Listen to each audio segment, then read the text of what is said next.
Hello, Boss It Live community. It's Michelle here from the People's Partner. So I'm just going to wait for a couple people to join and then we can get started. Hoping you can all see me properly. Hey Janine. Right, I'm set up on my laptop as well. So what I'm going to do is I'll be able to see the questions on my laptop. Then I can respond to you verbally on the video here. So let's make sure I can see everything. Good stuff. Right.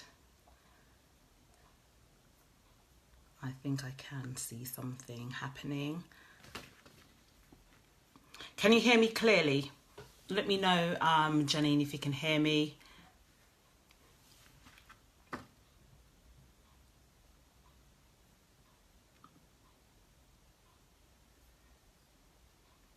And I'll put that on mute on this. Brilliant. Good. I can see everybody and everyone can hear me. Brilliant. Okay, so I'm not going to wait for everybody to join because the early bird catches the worm. So let's get started.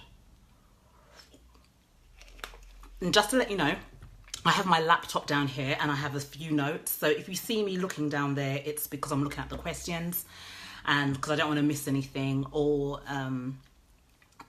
Janine and somebody can flag up if there's any questions for me. Brilliant. So let me just tell you a little bit about who I am and why I'm here. So my name is Michelle Raymond. I'm the CEO and founder of the People's Partner, which is a HR and coaching consultancy.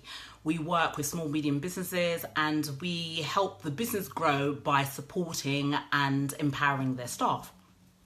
So the business is split into two parts. So one half is HR, where we go in and we do the whole HR delivery, which could be anything from recruitment, training, development, resourcing, redundancy, restructures, mergers and acquisitions. Thank you for sharing, Marlene. That's what the HR side does. And the other side is the business coaching, where we work with new entrepreneurs, people who are making that shift from employee to entrepreneur and looking at what their first 12 months in business looks like. So that's what we do. And lately I have been called a GDPR expert because I understand GDPR and I've been doing quite a lot around GDPR and why GDPR is very important for small and medium businesses. And we shouldn't just look at it one-dimensional as consent, because there's a whole raft of information that you need to make sure that you are compliant. So that's me in a nutshell. I want to get straight onto it. Hi, Diana. Thank you. She said I look lovely. Thank you. I actually put some lipstick on for today. Right. So it's a bit hot in here. I feel like fanning. But let's get started. Initiative over invitation. So why have I named it this? The reason why that title came to me, it's because working in HR, being involved in meetings and boardroom discussions with people who are negotiating their salary, negotiating their job role, just anything to do with their role in a workplace situation. I see a number of times how women undermine themselves, how they undervalue themselves. And when I see the guys come in and they want to be promoted or they want an increase in salary, they are completely different. So women have a different strategy and that's fine. But we need to get to a place where we stop playing small. Women, we are playing too small. The world is big enough for all of us to be able to play at the level that we so deserve. And there's so many women, I come across so many women, they've got so much skill, so much expertise. They've got so much to give to the marketplace, but they are yet undervaluing themselves, either through their prices, either through mislabeling their expertise, undercutting themselves because they need so many clients or they want so many clients. And there's just different ways that we need to go about this. So I want us to now I want us to take initiative. I want us to be courageous. because I did a post one more recently, and I said that we need to be courageous when we are not confident. Now, confidence comes over a period of time. Confidence comes through practice. Confidence comes through doing things a number of times.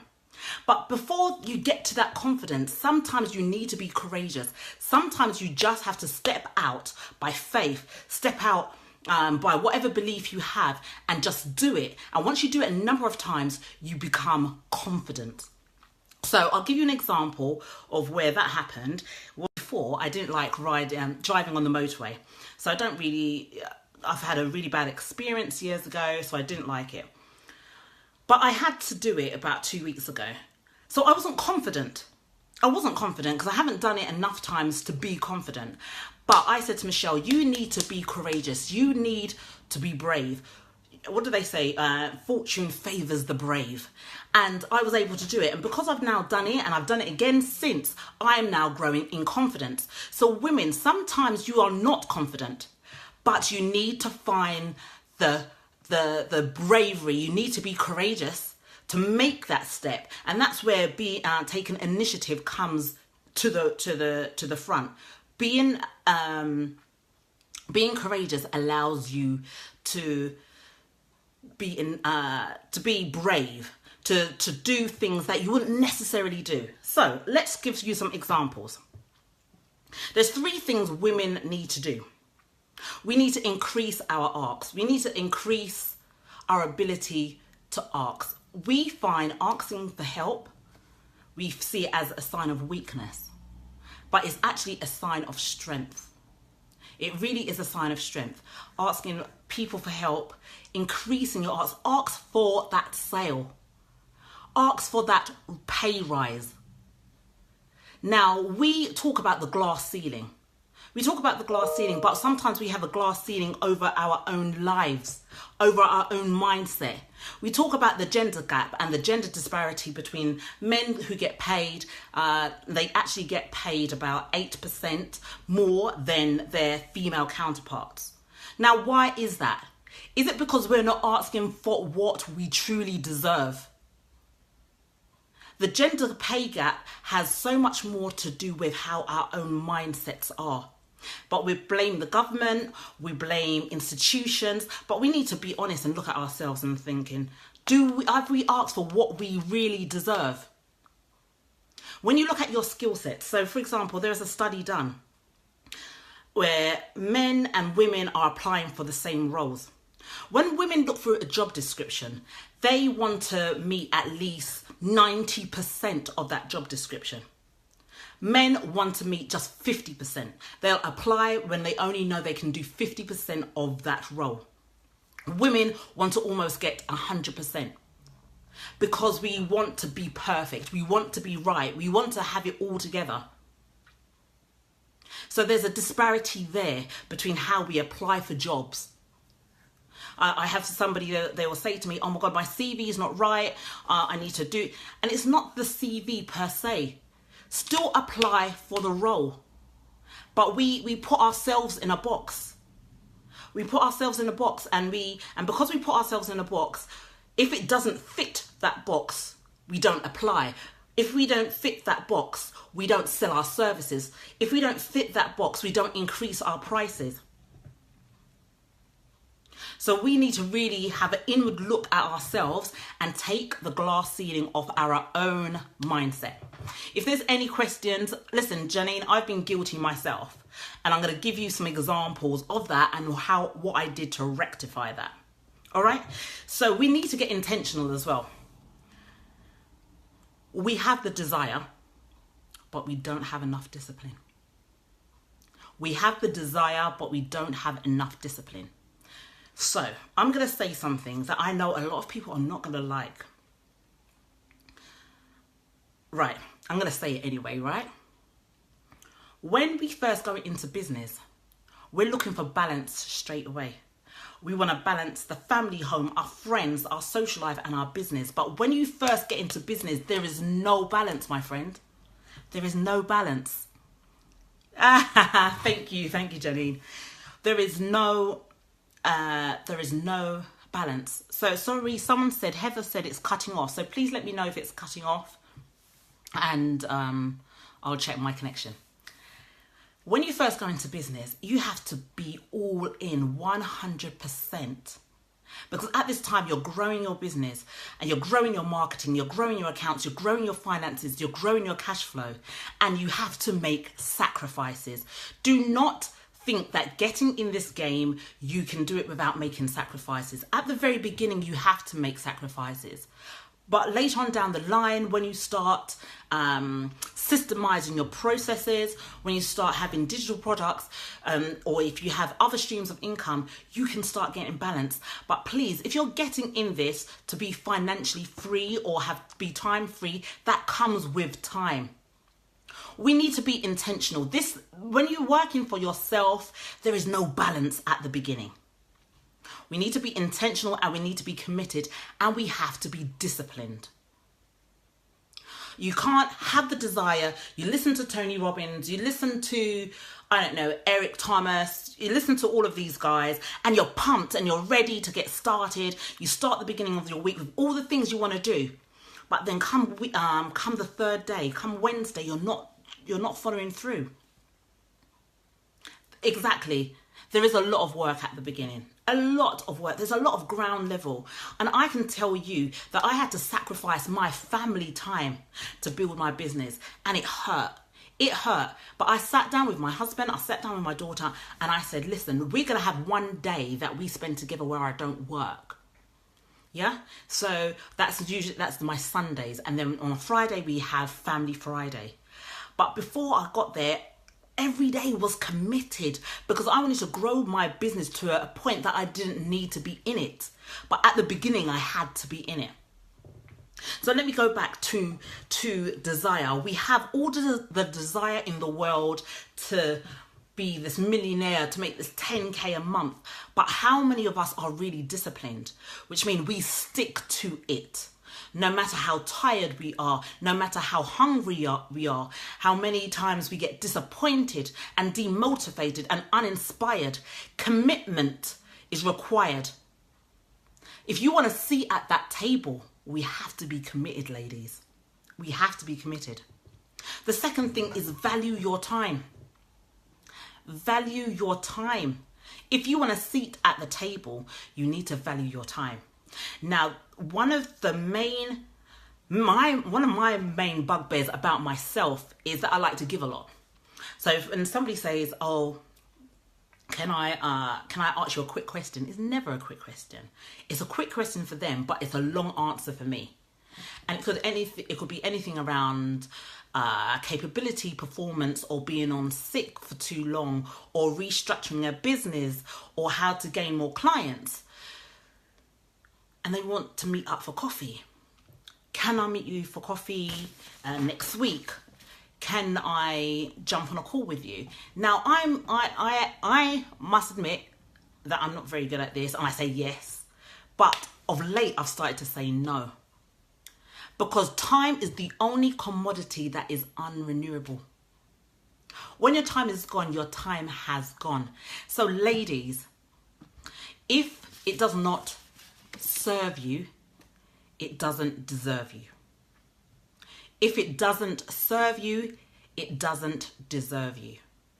We have to be selfish sometimes. So when I'm invited to events, I don't go to all events. I just can't.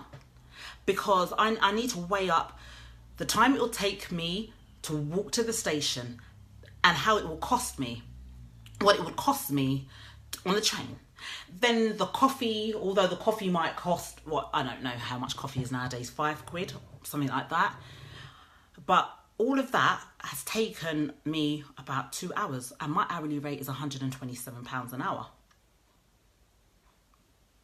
So when I weigh it up, and then if the conversation leads to nothing, and when I mean nothing, it just means I've just found out more about that person and they've found out more about me, and nothing, I can't see us having a business transaction later. I can't see how I can refer them to somebody else. I can't see how they can refer me. I can't see where they can add value to my clients.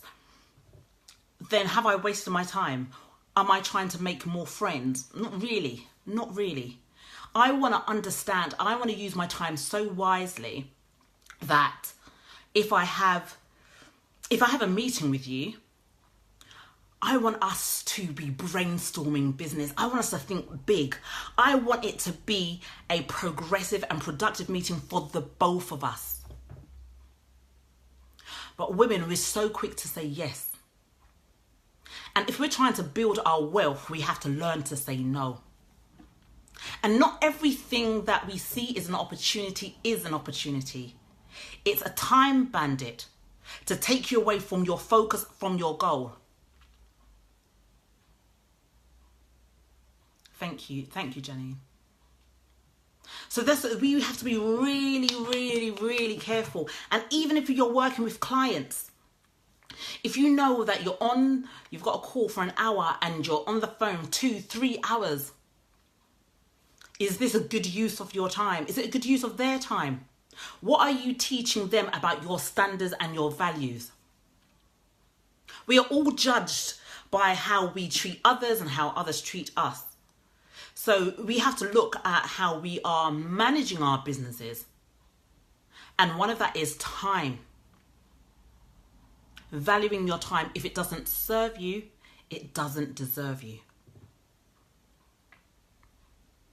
One of the other things I wanted to talk to you about is networking up. Networking up, my friends. This is being an showing initiative, is when you network up. We are so used to networking with our peers, and that's nothing wrong with it, networking with our peers. And when I talk about peers, I'm talking about people who are roughly on the same level as you in terms of your income, in terms of the type of work you do. And there's nothing wrong with networking with our peers or networking with your competitors. But women, if we want to have a seat at the table, if we want to be industry leaders, if we want to be thought leaders, we have to network with leaders and not our competitors. We need to network with people who are playing the game at a higher level than ourselves. People who will stretch you. People that have the capacity, the knowledge, the know-how to take you to the next level. Too often we're so used to going, we wonder why we're not getting those high level clients in, because we're networking at low level events. We're networking at low level events. How do you expect to get high level clients at low level events? I'm keeping this very real, and I'm not here to disrespect anybody. I'm just keeping it very real, friends. I've been around people at that level. And when you want to network with key people of influence, they are not found everywhere and anywhere. You need to find them. You need to go to where they are. So if they attend charity balls, book your £199 ticket and go to a charity ball. You see, influence is perspective. If I am invited or go to a black tie event, a black charity ball, for example, my status has just gone up a level because the people who are there are at a certain level. And I'm now mixing with those people. I'm now talking with those people. I'm now building relationships with those people. And then when other people see it, their perspective of being has gone up. And when I'm with those people, when I surround myself with key people of influence, with KPIs, I see the world in a completely different perspective. See, I'm not waiting to be invited, my friends. And neither should you. You need to do whatever it takes to get a seat, to be recognised, to raise your visibility. And this is what Janine's doing with this platform, is raising people's visibility, helping people to collaborate. But then what are you going to do with this information? They say that we're the average of the 5 people we surround ourselves with, right?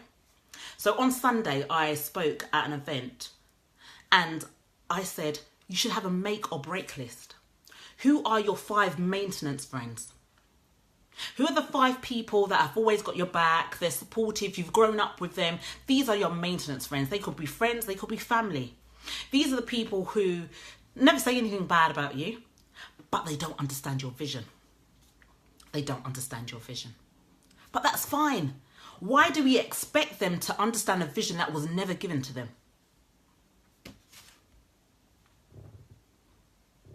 How do we expect them to understand when the vision was never gave to them?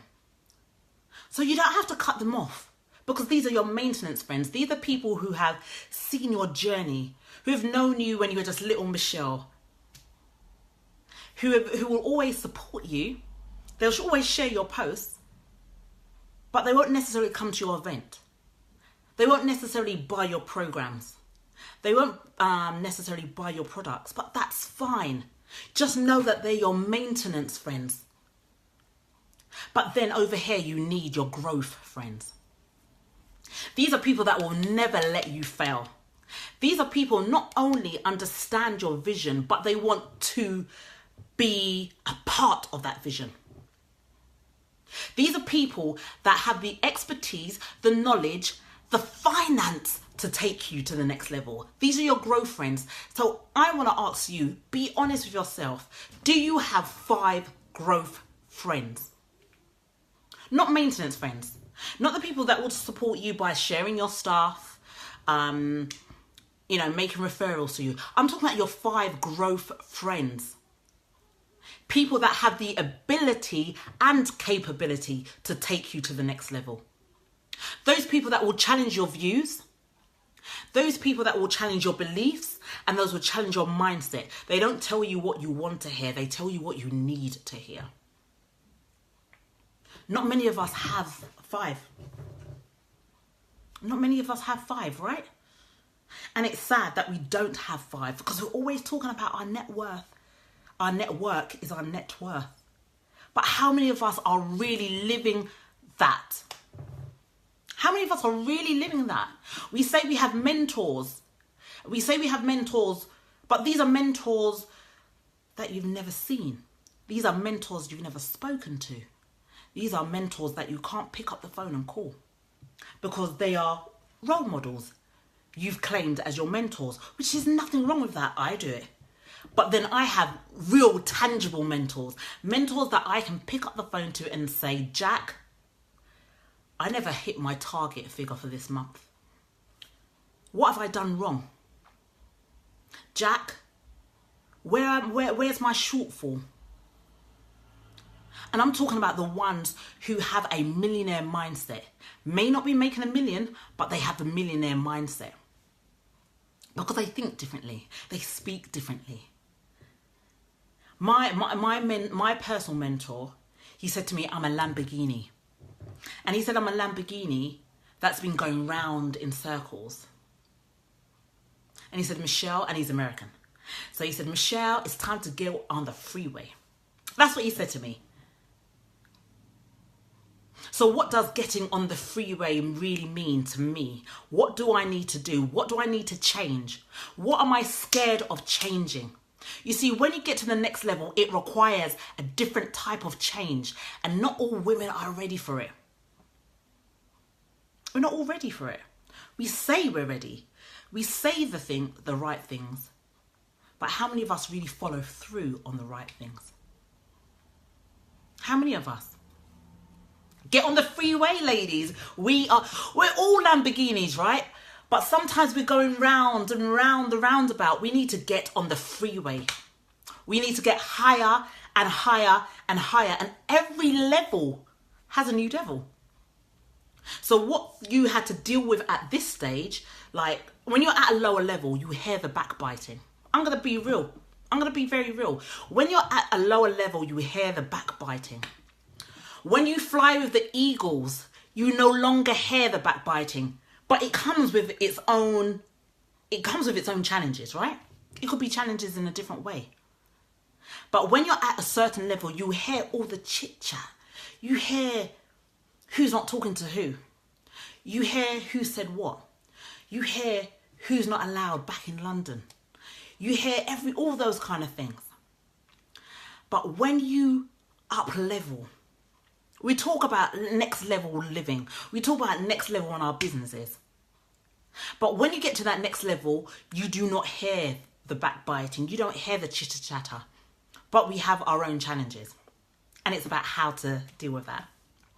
Yeah, every level has its devil. And we have to be able to deal with it. So let me just share you, just conscious of the time. So let me share with you some ways that we women sabotage our own success and how we can deal with that. We underestimate our expertise. We do that. I almost did it today, friends. But I remembered what my other mentor said, David Imaniti. I remembered what he said. And we underestimate our expertise. So today, for example, I was in a meeting and I had done a proposal for them. And it came to the point where they said, oh, Michelle, so how much would you charge for that? And how much would you charge for that? So usually I'd do a package, but they wanted one thing here and one thing over there. And you know what I had to do? What I seriously had to do, I said, I just need to go to the loo. I'll be back. I had to go to the loo. And I had to say to myself, Michelle, do not underestimate your expertise. Do not bring your pricing down to match the budget of your client. Don't do it, Michelle. I've done it before. How many of you have done that? Please show me some love if you've done that. If you have discounted your value, your expertise, your products to match your client's budget. I've done it. So I don't stand before you being perfect, right? I've done that. But as I sat there and I went to the toilet and I said, Michelle, please don't do it. Don't say less. I'm being honest. My hourly rate is £127 an hour, right? And I just thought, oh my God, I want this client. I want this client. But I'm thinking, will I price myself out? I have to drink water. I'm getting too excited. And I didn't want to price myself out. But I know how much hours, how many months, how many years, how much money I've invested in what I know. And what I know about business coaching and what I know about mindset and what I know about HR. So I went back to the table and I told them and I said, this is my hourly rate and my day rate is £650. Take it or leave it. And I can do this for you. I can do that for you. These are the results I can get you. I can give you clients that I've done this before. These are clients I'm working with now or past clients. And I let it drop. I just said £127 an hour or £650 a day. So what happened next? I sat there and I'm like, oh my gosh, what are they going to say? What did they say? Yeah, sure, Michelle. Perfectly fine. They took me at what I was worth. They took my value. I didn't discount it. I didn't say, oh, and you can have this bonus. I didn't throw anything in. And there's nothing wrong with doing that, right? So please don't get me wrong. I'm just saying we need to be better at maintaining our prices to match our expertise. All right? Because I'm talking about the ways that we can sabotage our success. So stop underestimating your expertise. You can give discounts. I'm not saying don't give discounts. But when you're talking to companies or businesses that need a certain level of expertise that you've worked damn hard for, don't underestimate your expertise. We need to cut the glass. We need to break that glass ceiling over our own mindset. Hi everybody. Anyone new? Say hello. I've seen a couple of names that I recognize. Thank you for joining. Let me get on. We feel intimidated in the presence of successful leaders. We feel like, oh my God, what have I got to say? I'm not as good as them. We start to question our own value because we're with people playing at a high level. Trust me. When you get that garment of I can do it, when you wear it and you stand in your strength and stand in your power. When you know who you are, my friend, when you know who you are, you can stand before kings and queens and you can declare, I am who I am. I do what I do and these are the results I get. and be not ashamed. Be not ashamed. Be not ashamed that you only have 2 clients. Be not ashamed that you only have 3 clients. Be not ashamed that your packages are only £100. We need to stop comparing ourselves with other people. We need to stop measuring ourselves against other people's measurements, because we don't know how far they had to go to get to where they are. We need to stand in our own strength and in our own power. Trust me, when I go, listen, I can't even begin to tell you. I sing Saturday, I sang at Winston Churchill's great-great-grandson. And I sang. And I'm just Michelle, right? But I know what I can do. I know I can sing. I'm not going to deny it. Why am I going to deny my value, my gifts that God had given me to bless other people? No. Women, let's stop doing that. Let's stop avoiding professional risks. We are not negotiating as strong and as powerful as we really can. If you know you're not going to go lower than that, don't go lower than that. And if it means losing the work, losing the client, lose the work, because they weren't for you. They weren't your right client. They're not your target market. If your target market cannot afford you, cannot pay you, they are not your target market.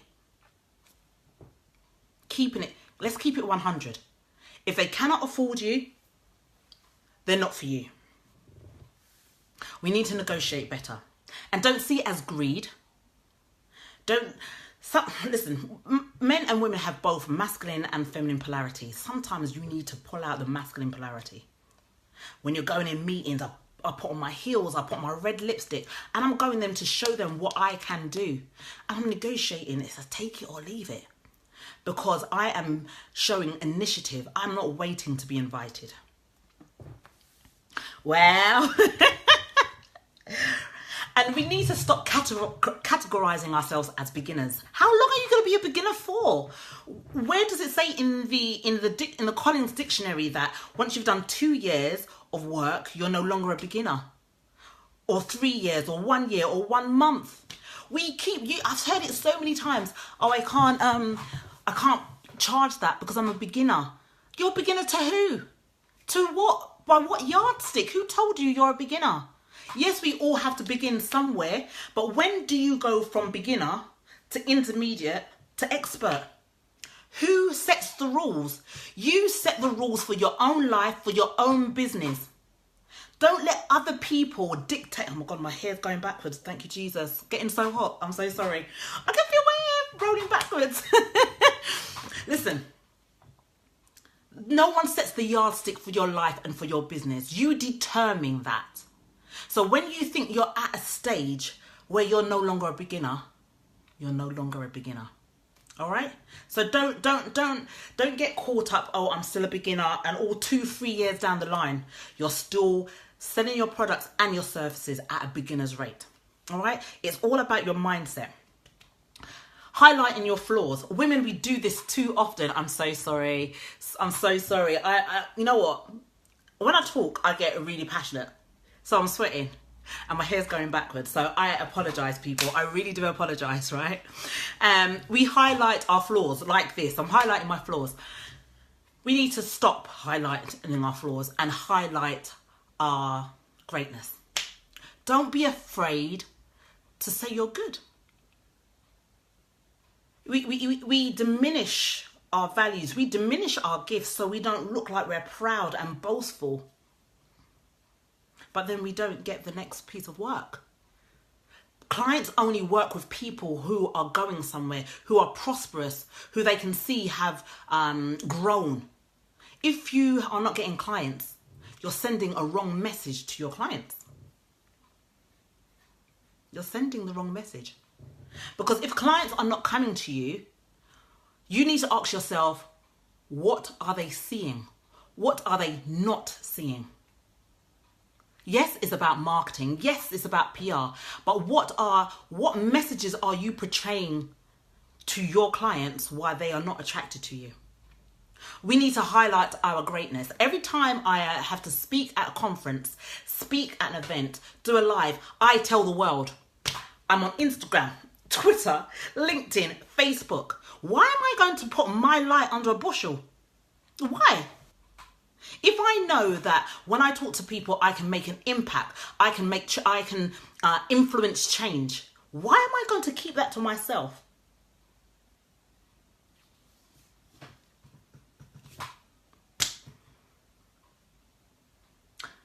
And we focus on past failures.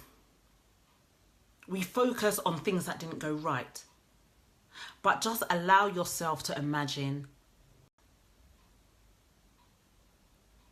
We're too quick to say, oh, when I tried it this time, this happened. I'm an avid fan of doing a retrospective thinking. I always start my week by looking at what went well and what could have gone better. And the bits that could have gone better, I make sure I do better this week. And I would encourage you to do that. What went well and what could be done better, or what could have gone better. And make sure you don't repeat your mistakes of last week, of last month and last year. If you learnt from it, it's only feedback.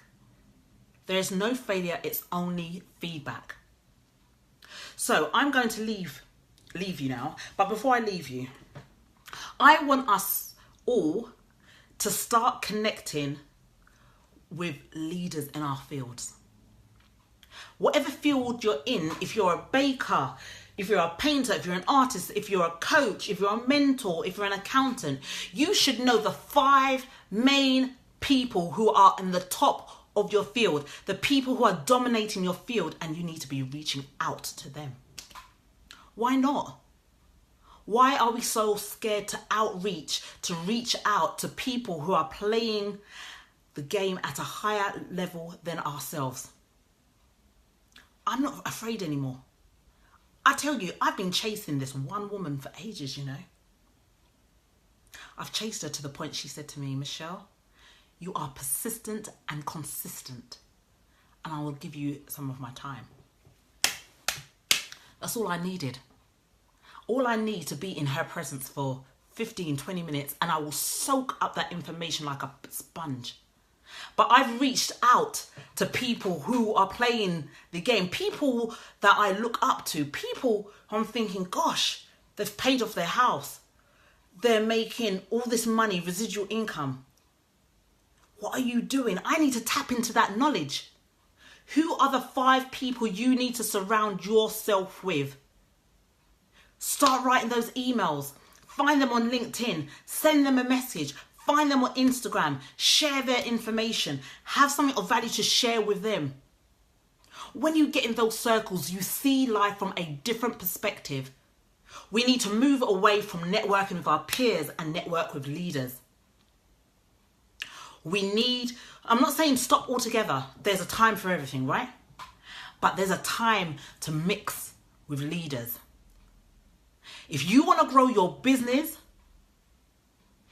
if you want to take it to that next level, you need to be around people who are at the level that you want to be at.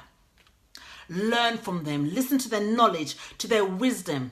Allow them to inject investment in your business, wisdom into your mindset. Allow them to empower your mindset. So you don't think that everything is impossible. You don't think of lack. You think of growth. You think of prosperity. And then in turn, we can only but help and bless others around us. You cannot bless others if you are living in a place of lack, a place of want, and a place of need. You can only bless others when you're in that position too. You don't have to be high up, but you need to be in a position where you can encourage. We can encourage people with quotes and motivational speak. That's all well and good. But we're talking about transformational change. Transformational change does not come through quotes, my dear. It doesn't come from motivational quotes. What gift has God given you to share and make an impact on the world? 10x that, Find somebody who can invest in your business. Either invest knowledge, invest money, invest time, and make the magic happen. I dare you to live. I dare you to dream big. And I dare you to put desire and discipline at the top of your game. Desire without discipline means nothing. Discipline without desire means nothing. So, that's right. Transformation starts with you. It has to start with you. So you have to do whatever it takes. So, guys, I'm done. My 40 minutes here with you is now over. But I thank you all for joining me. I thank you for taking the time out of your busy day. I really don't take it lightly because, like I said, time is an unrenewable energy. It's an unrenewable force. And you've taken the time out to listen to me get excited about what life has in store for us. And I hope that I've imparted something. And I hope that you implement and you take action. And don't leave it too late. There's a high percentage that you do things and follow through if you do it within 48 hours. After 48 hours, our desire starts to trickle. So I just want to leave that with you. So do whatever you need to do now so you're at the place you can do whatever you choose to do. Have an awesome and blessed evening. Janine, thank you. Thank you for having me. Feel free to connect with me. Oh, sorry. How can everyone connect with me? I'm obviously on social media, on Facebook. Please find me, Michelle Raymond. Hit me up with a message. Don't just connect with me. Say hello, please. You know, let's build relationships. Build it before you need it. Yeah, I'm an avid fan of building relationships before you need it. And I'm very good at referring people. And I'm very good at making sure people get paid when they get referrals. So if I understand what you do, I am more than happy to share you with my network. So yeah, to Facebook, LinkedIn, I'm Michelle Raymond, or The People's Partner on LinkedIn and Instagram. Those are my 3 main social media platforms. Or you can always visit my website, which is www.michellerayman.co.uk. So those are the 3 main areas. Thank you. Yeah, and I've got a group on Facebook called The Tribe That Thrives. And in there, once a week, you know, I usually go in once a week and just put topical discussions to get people's mind juices flowing and thinking of ways we can make money quickly and thinking of ways of how we can make an impact, a bigger and quicker impact on the world. So yeah, feel free to join that group. It's a free group and there's no questions. I don't even ask any qualifying questions. Probably I should, but I don't. So feel free to join. Janine, thank you for having me. Genevieve, hi darling. I'm so glad you joined. Thank you for joining.